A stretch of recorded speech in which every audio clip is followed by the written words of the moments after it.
Tingnan natin ang ating mga talong. Tingnan nyo. Diba? Malalaki ng aking mga talong. Oh.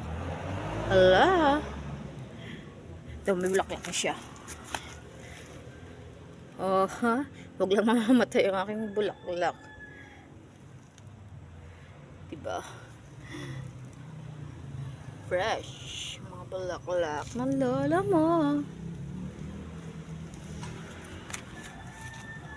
Ali pa, may isa pa ako din yung talong. Ali pa, okrahan ko. Napapakinabangan ko. Dito yung halata naman sa mga dami na akong naputol sa kanya. Yan o. Dami ko na napakinabangan sa kanya. Yo, may natawag pa sa likod ko. Yan. Kapuputol lang ang aking darling. Papunta tayo sa aking sitawan. Ali pa aking sitawan. Kakakuha ko lang, wala bunga. Oh. Kanya sisipag pati ng mga langga. Ayaw walasan.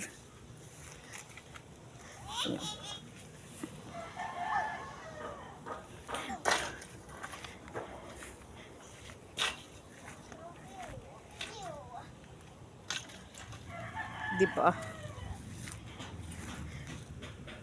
Buhay ka na. May sitaw, talong, okra. Tapos may papaya pa. Ayun, ang papayahan. Yarn. Nabunga natin. Tapos meron pa din akong tawag doon. Yun, malunggayan. Ay, meron pa din naman din yung kabila. Malunggayan din. Ay, ito pa. Sagingan na may bunga na. Dami na yung bunga. Kasi nila makita. Tatamad ako pumunta. Madamo. Oh. Mabuwas ang pataba ng lola. Next. Meron pa din yung saging, oh. Tingnan natin ang bunga ng saging namin din sa aming bahay. Sa gilid. Yung maliit pa. Mas maliit pa siya. Di pa natin makukuha. O, diba? Meron din suha. O lukban. Pa.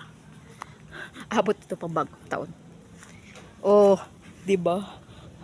Abot-abot lang hanggang ditong langgam na pula.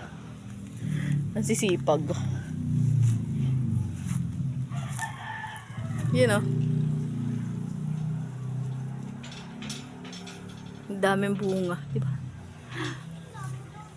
Oh, hala.